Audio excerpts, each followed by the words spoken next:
We're going to begin with our third presentation from Jaron and Chris Grant today. You've just Chris married Sheridan and Chris Grant Sheridan, at the moment, right. yes. Changing names. It's an interesting time. So, Chris Grant and Jaron from Voda, which is a new app that you'll have access to in your packs. And I think it's a really very exciting project. I've been able to see the development of a bit of this over the last month or two, or a couple of months, and I think it's really worth us giving them a chance to talk about the work that they're doing with that, and I think you'll find it a useful resource for your clients. So I'll hand over to you. Thank you very much. Thank you very much, everyone. Can you all hear me okay? Great. So I am Chris Sheridan. You may see me somewhere as Chris Grant. I am currently changing my name, hence it popping up as different names in different places. So sorry for that confusion. So I use they, them pronouns. And for those of you who may need a visual description of me, I'm a white, non-binary person with short brown, curly hair. I'm wearing a cream and yellow cardigan over a tan t-shirt with cream trousers. I'm a trans, neurodivergent, accredited psychotherapist and founder of The Queer Therapist. I'm here today as lead psychotherapist for Voda, the LGBTQIA+ mental wellness app. So we're building Voda to provide a more accessible, more affordable, and more queer mental health app as an additional support for those in our community who are seeking therapy. So I've been working with the LGBTQIA+ community across the NHS, third sector, and my own private practice for over 10 years now. So my specialism lies in working with GSRD people, particularly those who are also neurodivergent. I'm also an accredited member of the BACP, the World Professional Association for Transgender Health, the European Professional Association for Transgender Health, and the Gendered Intelligence Network for therapists and counsellors. I'd like to now introduce you to Jaron, founder and CEO of Voda, who joins me here today. Hi everyone. Hi, I'm Jaron. My pronouns are he, him, and I'm the founder of Voda. For those of you who need a visual description of me, I am a cis gay man of Singaporean descent. I have short, dark, spiky hair, and I'm wearing a blue jacket with a green polo shirt. As you might know now, so Voda is a self-guided therapy app. And we work with leading queer psychotherapists like Chris themselves to design gender and sexuality affirming programs for our community. So we're built entirely by and for the queer community, and our approach is rooted in the LGBT lived experience. So our unique programs, unlike any other app, we're helping users cope with the challenges of living in a heteronormative and cis-normative society. As for who I am, my little personal story about who I am not a therapist. I think I might be the only non-therapist in the room today, but I've always been working in tech and startups. So I started my first startup, an e-commerce company, back when I was a student at the London School of Economics. And I have 7 years of experience in product and growth, with a big focus on product design and product management. And I've experience with venture fundraising for my previous companies, and I'm also a member of the World Economic Forum's Global Shapers community. Personally, I struggled a lot with being gay as a kid growing up in the very conservative Singapore, and that's led to a lot of internalized stigma. But before I go further into that, I want to talk about the community that we're working with, our community, and why we're here today. So we're here today because LGBT people are in a mental health crisis. So anyone can face mental health challenges, but being a part of our community, as you know, brings with it unique challenges. So mental health issues such as depression, anxiety, trauma, and substance misuse can affect anyone, but we know that they're more common amongst our community. To be clear, it doesn't mean that being queer means you have mental health issues, but there are some things that we go through on a daily basis that can make us more susceptible to mental health conditions. To give you an idea, a recent study by Stonewall found that over the previous year, half of queer people have experienced depression, 2/3 have experienced anxiety, and that gay and bi men are 4 times more likely to attempt suicide than our heteronormative counterparts. The issues are also more pronounced for our trans friends and family. 2/3 of trans people had experienced depression in the past year, with close to half having suicidal thoughts. So these horrific statistics are just the tip of the iceberg as well, because these issues of homophobia, biphobia, transphobia, they're not just locally, but globally as well.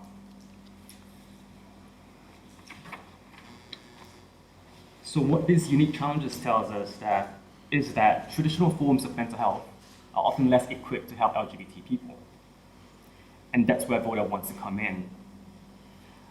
I struggled a lot with being gay as a kid, and what had helped me was therapy. It helped me gain a self-awareness of how my past was showing up in my present, the issues I had with appearing femme or appearing gay. One of my earliest memories was being coached how to walk by my parents with my aunties because I was walking too girly, so I'd just be walking. And for a long time, even as a young teen or an out gay man around 18 and 19, had big issues with men who appear femme because I saw in them what I was repressing in myself. But also having seen many of my peers struggle with similar issues like I did, anxiety, depression, trauma, at times even substance misuse, I set out to build Voda with a team of psychotherapists led by Chris. So while there is a large number of mental health apps out there that is responding to the needs of our community, but there's nothing quite like Voda, which is queer specific. So Voda has been built with evidence-based therapy, so GSRD principles and intersectionality from the get-go. So our team ranges across the gender, sexuality, and diversity spectrum, as well as race, disability, and neurodivergence. And crucially, Voda is made exclusively by and for our community. As a resource, this means that we're not afraid to dive into issues that our community uniquely faces. So things like sex, body image issues, gender dysphoria, internalized stigma, and queer culture. But why do I think this is important? Well, like Jaron, a huge part of my professional practice is about providing a service that wasn't available to me when I was growing up. I'm sure this is true of many of us in the room today. When I was a teenager accessing psychological therapy services, I kept coming up with the same problem. I don't see myself mirrored in these spaces. I don't see representation. And that lack of that sense of belonging in these spaces was missing. So I fundamentally believe that queering psychotherapy involves rethinking how we disseminate psychoeducational resources, both in person and online, and finding alternative ways to address the health disparity our community faces. Which is why when Jaron approached me about joining the Voda team with a mission to make queer mental health accessible, I couldn't say no. There's no denying that we are living in a digital age where access to and the use of apps, smartphones, watches, and more permeate our daily lives. There is a much broader conversation happening around the positive and negative impacts of the prevalence of technology in our Western society on our mental health. But whichever side you come down on, it's clear that with the prevalence of other wellness apps such as Headspace, Bloom, Talkspace, the use of mental health apps are here to stay. What excites me about Voda in this context is the practical and accessible possibilities of having an immediately available, evidence-based, queer-specific space to check in with, alongside traditional forms of therapy. So this is not as an alternative to one-to-one therapy, but in addition to and alongside. So creating a new pathway for clients to gain psychoeducational knowledge without having to wade through harmful narratives and practices that are centered around white, cisgendered, and heteronormative oppressive systems, the systems that Brendan was discussing earlier. But that's not the only reason I knew I had to get involved. So my own practice, The Queer Therapist, was founded in late 2020 during the pandemic and in response to the growing UK trans healthcare crisis. It's a UK-based social enterprise dedicated to providing GSRD therapy and neuro-affirming therapy, both nationally and internationally. It's grown from strength to strength over these last couple of years, with an insurmountable demand from clients, development and launch of a global consultancy that feeds any profits back into sliding scale fees and free places. So I, like many of you, have had to shut my wait lists at 1.5 years and still receive roughly 20 referrals a day. I bring this up because for so many of our community, access to LGBTQIA+ therapists, any therapist for that matter, comes with an extremely long wait list. Often getting bounced between practitioner recommendations or sitting on waiting lists for months at a time. And that's without getting into the current availability of NHS provision. So I am a huge support of the NHS and think that it is something that we should all fight to save in this country. However, I can deeply believe in the importance of saving the NHS and at the same time hold the knowledge and first-hand experience, having been a psychotherapist in a clinical psychology department, and tried to get gender-affirming therapy through it, that the NHS is not supporting our community right now in the way we would hope. Particularly, although not exclusively, when it comes to supporting and resourcing the treatment of queer mental health. So we all know the waiting list to be seen by a psychotherapist on the NHS can range between 12 weeks to 18 weeks and upwards. And that's just for an initial assessment in many cases. And then there is a high likelihood that you will be seen by a cisgendered, heterosexual therapist with little to no cultural competence. Often, as we know, those who are seen are put onto 6 to 8 sessions of short-term therapy and then cut off. Then there are those of us who seek help, knowing our mental health is worsening, but are not deemed ill enough for the NHS to take us on. I could also bring in here the high rates of misdiagnosis amongst the neurodivergent population, who often move through the system being presented with barrier after barrier. I myself have ADHD, and navigating the NHS diagnosis process was a nightmare in terms of paperwork and, organisation. So we can't talk about the current pressure on the NHS and all mental health services in this country without also naming how the current cost of living crisis is escalating every stressor tenfold. For many in our community, the prospect of waiting on another NHS waiting list or being able to find the regular costs for therapy feels insurmountable, even when many of us who work exclusively as therapists for our community offer free and sliding scale places. So it's clear to me that traditional therapy models and the UK's current mental health provision is not enough support for our queer community. And we really find ourselves in a challenging place with huge demand and a lack of service provision. So there may be wraparound support that's offered by other apps out there, but the current digital offer for our queer community has been sorely missing. So our mission at Voda is to provide evidence-based, GSRD affirming digital therapy programs that draw on an intersectional approach. So no other app does this. What we're developing at Voda is, we hope, the next iteration of accessible digital therapy, and one that does not dismiss traditional therapy models, but instead supports these by offering instant, accessible, and tailored programs built on lived experience alongside queer expertise. But rather than standing here and telling you about all the benefits and functions of it, we thought we'd show you instead. Yeah, so I'll give you all a sneak peek of the app. You can also download it on your phones. So, yes.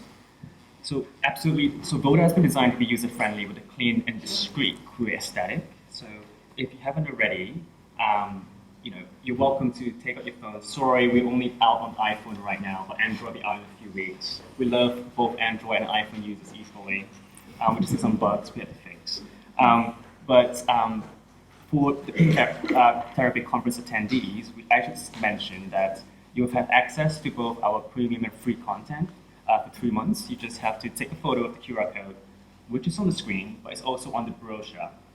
That will bring you to the voda.co/claim, which will allow you to claim a free premium copy of the app.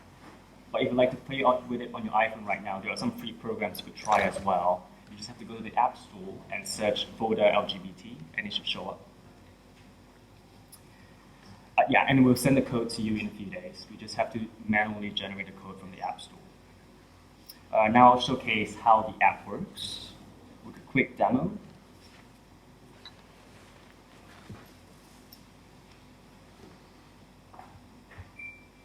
So the first thing I want to highlight is that everything from our logo to the programs are designed with a queer lens, but it's also designed to be discreet. So we recognize that some of our users might not be publicly out yet, and they're still dealing with issues with their own gender and sexual identity. And as you can see, the logo here for Voda, it's very simple and plain, and it represents how we're all different. The different shapes represents how we're all different, and the difficulty we have fitting into the boxes that society tries to put us in. And when users first log into the app, they can access a daily information. So anyway, when users first log into the app, there's a free daily information which is aimed at helping them raise greater self-awareness of their own emotional history and also tackles some of life's issues from a queer perspective. But the bread and butter of Voda's program, Voda's app is really our self-guided digital therapy programs. So users can access free taster programs such as dealing with low moods, dealing with anxiety, and one of our programs is called Overcoming Internalized Stigma, which looks into internalized homophobia, biphobia, and transphobia.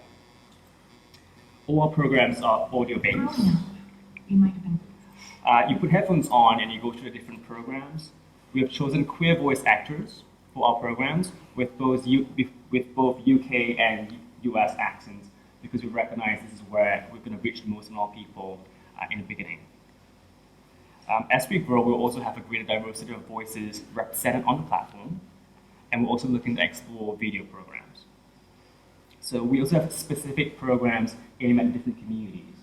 So for example, we have a dating apps program series, which looks into dating as a cis or bi gay man, and looks into toxicity on apps like Grindr, but also we have dating apps programs geared at people who are trans and non-binary, and also for the sapphic community.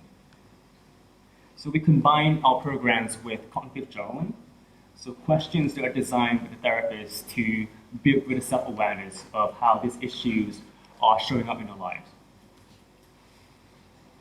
So this is really inviting the user to introspect and understand how certain issues are affecting their lives. And in the future, we'll also introduce greater personalization features. So features such as allowing users to insert their pronouns and also recommending programs based on a daily check-in. So how are you feeling today? If you're feeling anxious, here are some programs on anxiety. We also have lots of different queer-centered topics that other apps would not address. So for example, we have a series coming out called Managing Come Downs, which looks into coping with the effects of substance misuse, but in a non-judgmental way that's not aimed at inducing shame in the user. So we have a program that's focusing on self-care habits, sleep hygiene, and also signposting to essential resources and community groups and nonprofits. Intersectionality is also really important to us. So we're working in a series with all the different therapists that's working with us that looks into specific challenges of being queer and the other identities we have.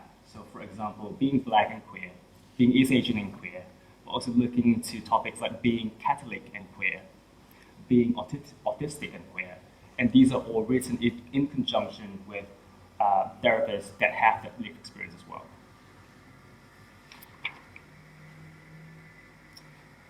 In terms of pricing, to keep Voda accessible, we're pricing Voda at £799 a month and £26 a year. We're aiming to keep the programs accessible, so we have 24/7 on-demand access to all of Voda's programs for users. And we will regularly add programs to both free and premium sections. Privacy is also really, really important to us. So all your entries on Voda are safe and secure, they're encrypted, and no data is shared with third parties. So if you wrote about something in your journal entries, you're not going to get an ad on Instagram asking you to buy new shoes.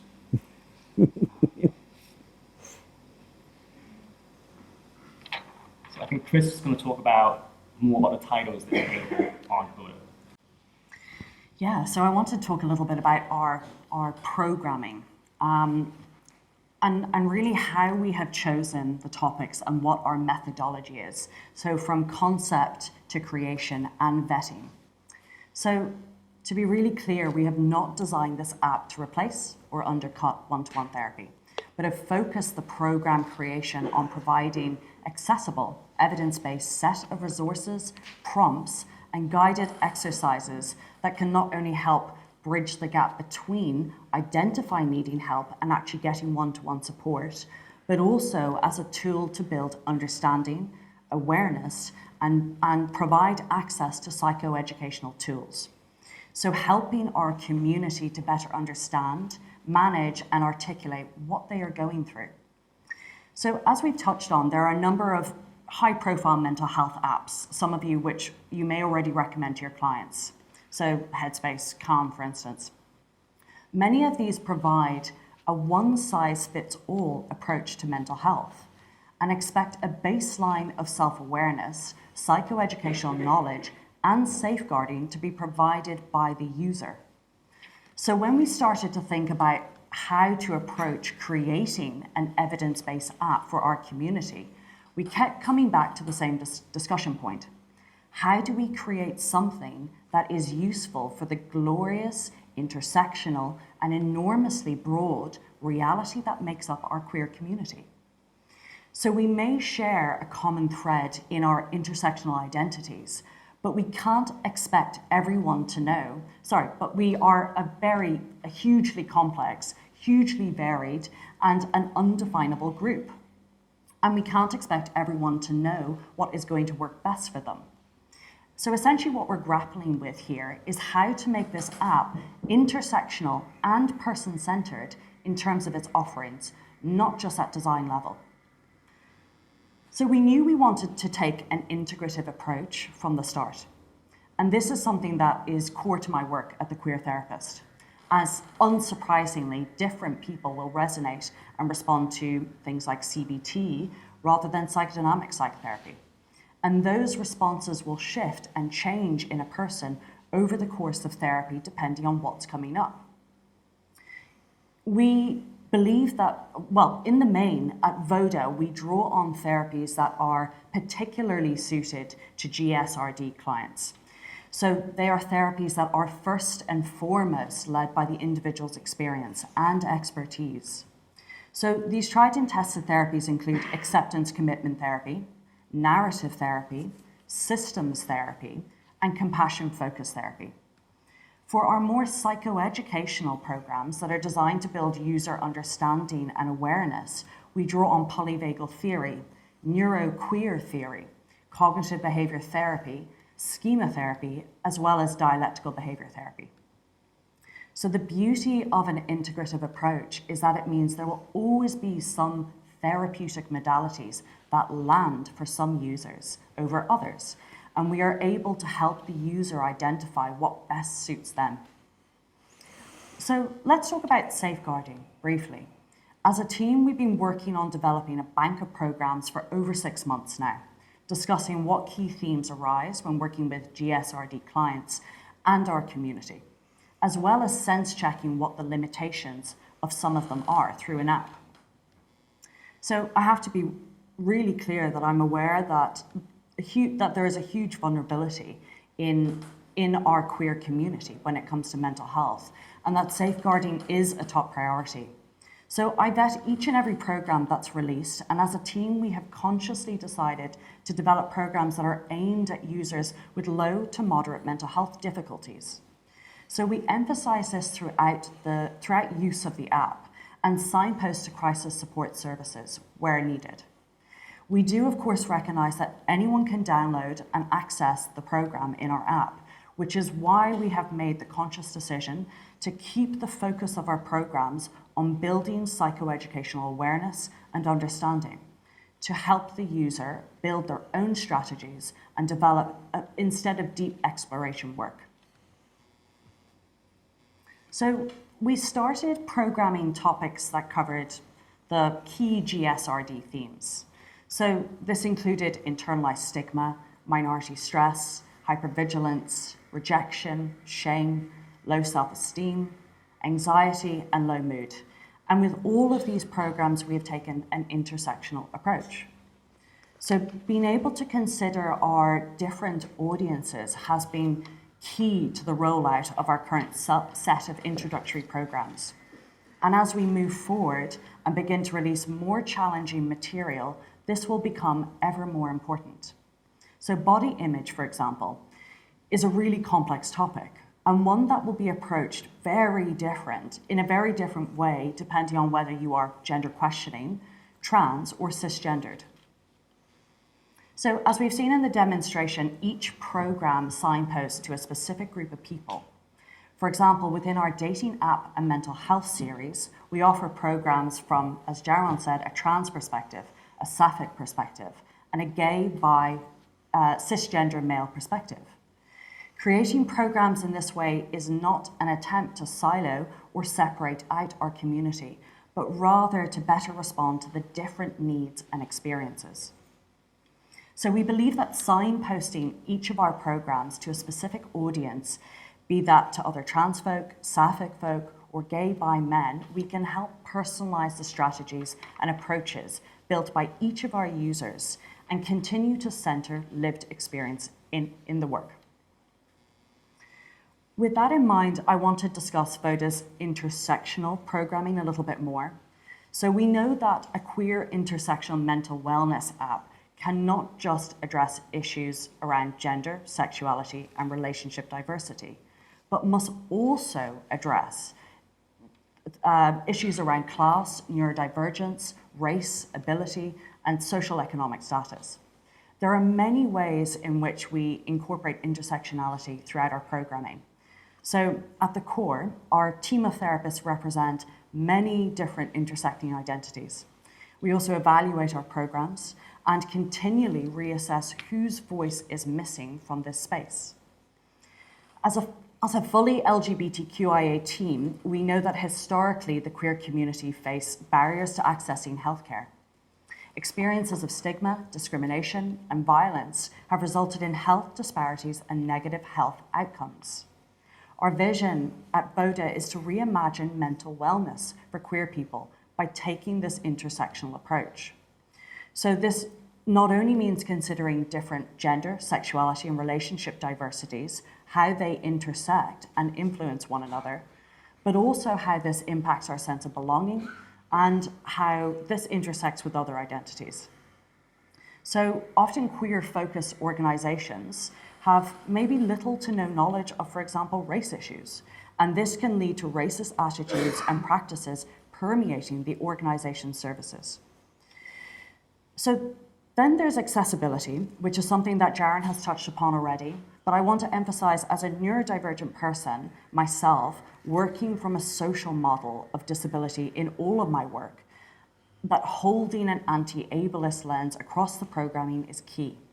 So essentially our aim in all of our programming is to create a psychologically safe space that centers an intersectional approach and respects every part of our user's identity.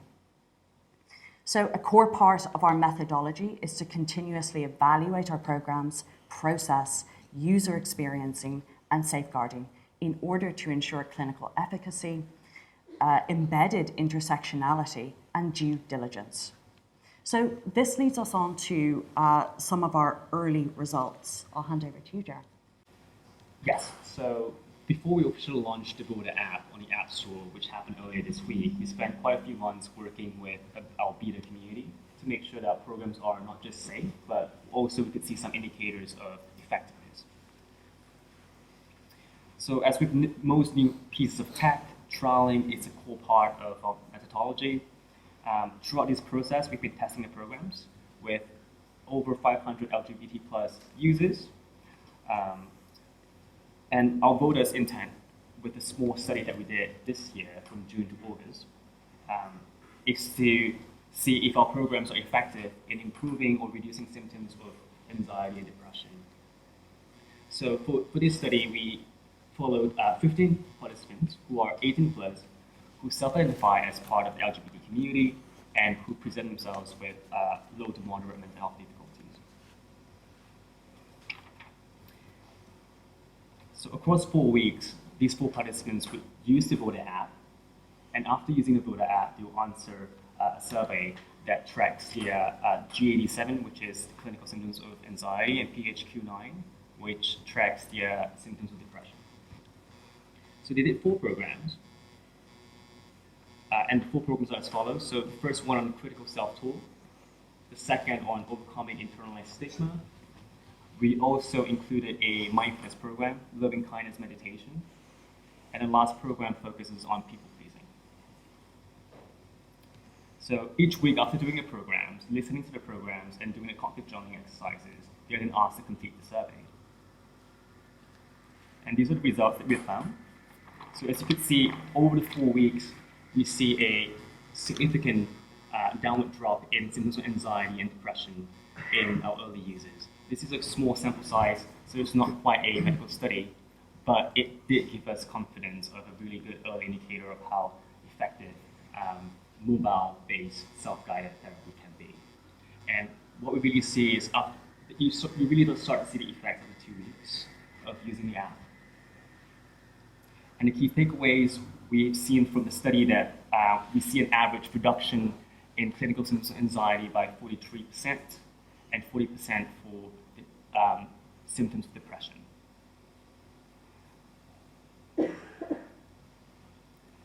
Not all users experience benefit. So for some of our users who identify as part of the community, there are ongoing issues of anxiety, depression, issues with gender dysphoria.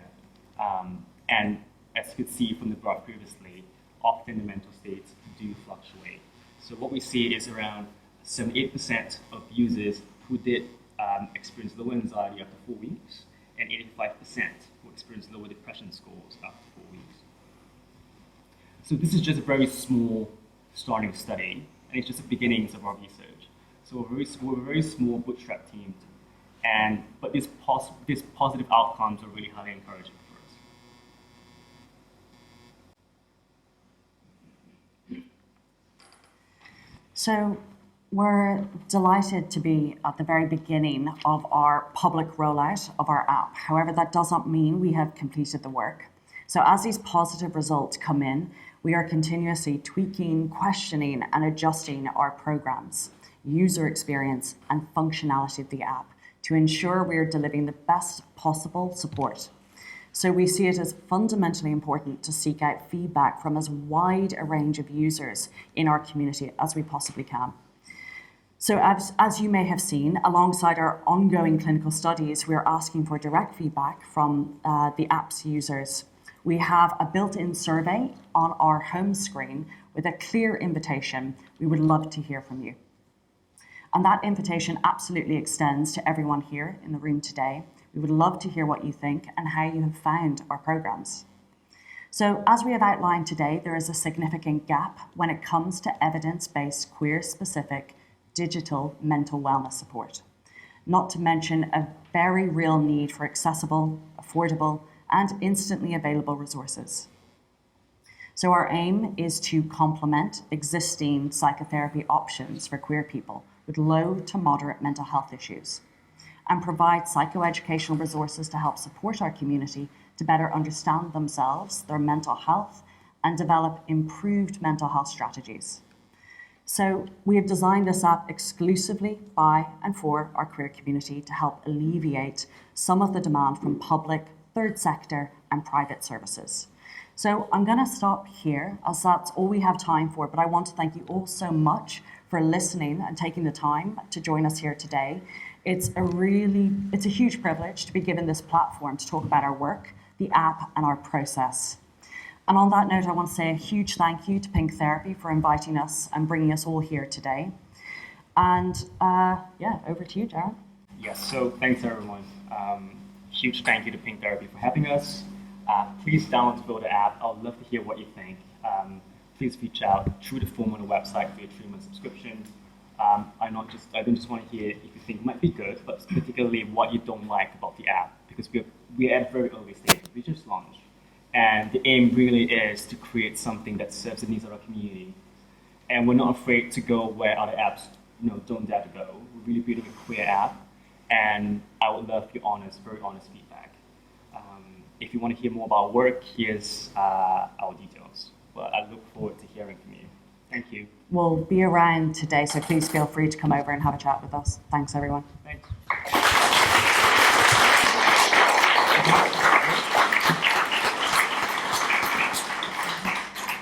Thank you very much. I think it's a very exciting opportunity to deliver therapeutic services, if you like, or therapeutic information outside of the consulting room, and make stuff a lot more available. So I think it's a really exciting project. I'm wondering if anyone has comments, questions. Oh, the room has quite a few. Okay, we'll go there and then we'll come to your room. Hiya. I work in relationships and sex education, and I'm wondering if there is an age at which it becomes available, or whether it's like inappropriate for a particular age, or if it's something I can recommend to young people under the age of 18. Yeah, our app store rating is 17 plus at the moment, but we do talk about certain things, which is why I think our app is 17, 18 plus, because we do dive into each. We have an upcoming Title 1, for example, Beyond Heteronormative Relationships. We talk about polyamory, just kind of going beyond heteronormative and cisnormative norms. So I imagine some people might be quite uncomfortable with that. So I don't have an answer for you just yet, but I do think most of our content is geared towards 18 plus. Okay, thank you. Karen? Hi. So this is from the people on Zoom. Just want to applaud you for doing this, because obviously it doesn't exist. A few specific questions. Will Voda be intersex inclusive? And that's from Valentino. Yeah, absolutely. So, we are very much LGBTQIA. So we have programs coming out that are focus on intersex issues, also focus on asexuality. One of our advisors as well is intersex consultant. So, yes. Brilliant. This is from a number of people, so I've merged them together. Confused by the dating app definitions, because you talk about being intersectional, but then you've got like gay, bi, men, and trans. And last time I looked, trans gay men existed. So why have you done that, and what's your thinking there? So I think trans men could also use the gay, bi, men programs. The aim is not to exclude you from certain things, but for example, for the trans and non-binary programs, we talk about the challenges of dating as a trans man, as a non-binary person, because there are certain responses that you do get on dating apps, or you might be excessively objectified. So those content are developed specifically with trans and non-binary therapists. So the aim is not to exclude, but I definitely recognize, and I would love to know how we could improve and test with those users. I hope that answers your question. And this came up quite a lot. Why Voda? Because it makes people think of Vodafone. I know. I just really like the word, but yes. But Voda actually means water, and I really like that. Voda means water in Slavic languages, and I think even in ancient Sanskrit. I love the idea of having something that kind of nourishes you every day, something that is common in all of us as one, a common humanity. And I also just love the word because it gave me the ability to do the logo like that. I think it's Bonita Vada, actually, which is Polari for good to see. If we reclaim some of our ancient gay languages, Polari.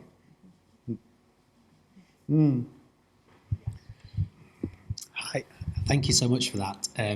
It's great to see an app like this that's being developed. So mild to moderate difficulties. Is there a function within the app if someone was to type out self-harm, suicide, something like that, to catch that and throw some crisis numbers at them? Yes. Yes. So we've been having a lot of discussions about essentially trigger words that will essentially signpost the user to certain resources. We're also thinking about how we can do that to tailor it to dependent on actually where a person is based. So if they're obviously in the UK, we need to be able to provide them UK-specific resources. But yeah, we're going to have literally a set of trigger words that will, alert. So touching upon that, it will be consent-driven as well. So speaking with early users, some people are uncomfortable, even if it's an anonymous AI scanning through the entries. And our incoming technical co-founder has deep expertise in data science and AI, and it is possible, but there is something about interaction with an app if you feel like it's almost like an intrusion of privacy if you write something in your entry and then it comes out with something back to you. So that's something we have to balance quite carefully. Yeah, because I think that's the tension, isn't it, about not shutting down people's ability to talk about things that are really tricky, and also safety netting and managing the risk attached to that. Good question. Thank you. Yeah. Okay. Hi, again, recognising it's an amazing thing. You talked about an inclusion of A. I'm very aware that we're at a GSRD conference. How much around the relational diversity is intersecting with each of those aspects? Unfortunately, I'm Android, so I couldn't have a look at it.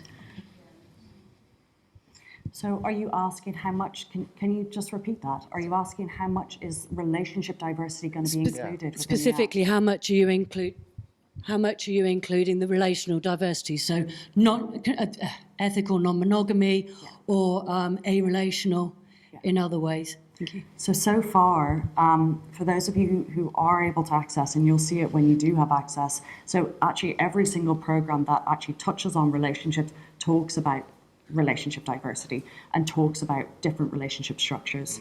So that is, I would say, normalized from the get-go. Yeah, so our programs wouldn't just say what feelings do you have about your partner. We wouldn't assume that. Yeah, we talk about multiple partnered or, things like that. But definitely something we want to explore further as well along the line. Well, just hang on. You have to wait, please. Really quickly, can I throw in, does that include kinks, we want to know? Yes, so we talk not only about kinks in some of the programs, but we do not yet have a full program of clearing your kinks.